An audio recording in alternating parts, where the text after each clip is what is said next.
Aloha cupcakes. Today we're going to be working with the Tidwell, the Hippie Triple. This probably shouldn't be in the tube, right? Probably want to see what the brush looks like. There you go. There's the brush. Fantastic, right? Let's see if we can all have some stuff we can do with this. All right, so first and foremost, this brush is really soft. Kind of a nice thing, kind of a scary thing, because I'm used to a very rigid brush, and this is very much a not rigid brush. It is floppy, much like how the King 13s are.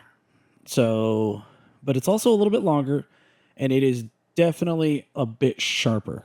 So this is a little bit more like some of the, I guess, straight lining brushes that I've worked with over the years.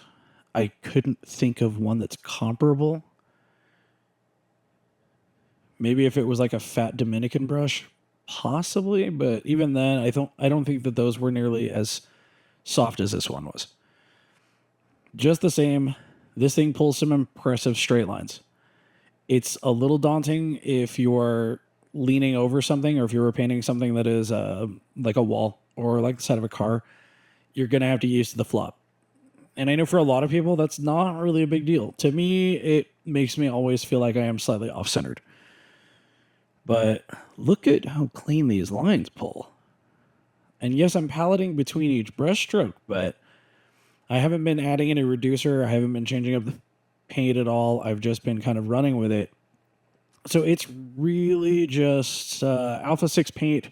I did put a little bit of hardener in it and just a bit of reducer when I first paletted it out. And it's been just going, it pulls some very clean lines, especially in these tighter turns. So I probably need to trim it. I don't think I trimmed this brush. Like it's, yeah, I didn't. So there's, trim the brush, please. I know I was,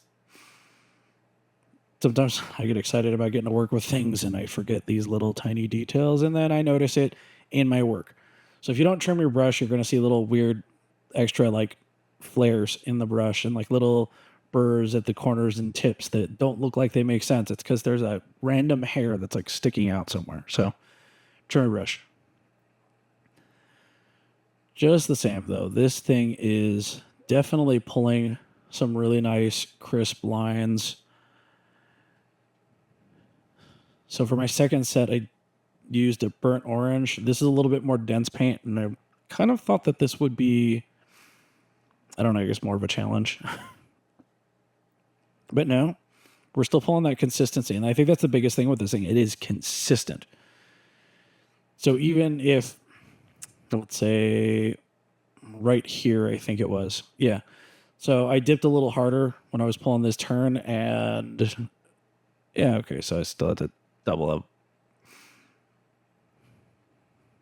But it was a smooth line, the thick or the thin. So, consistency.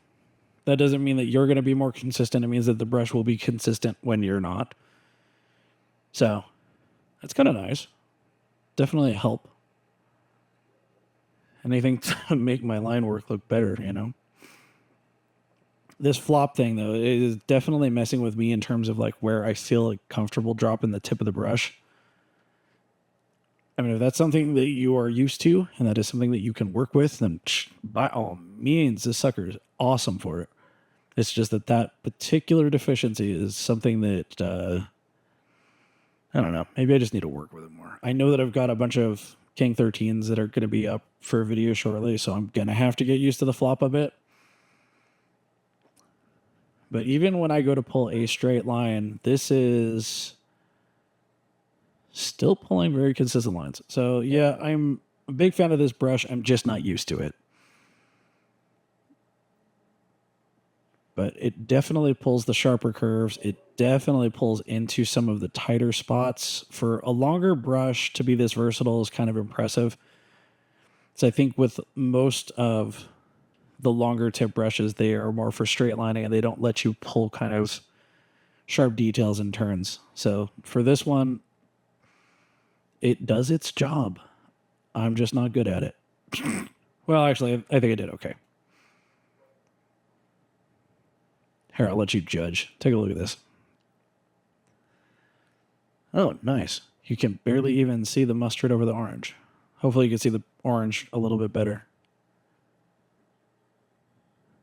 And there we are. So yeah, that's there it is. So fancy, right?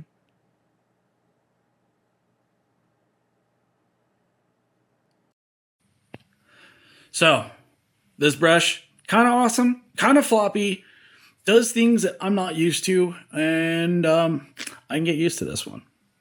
So until my next video, stay moist, friends.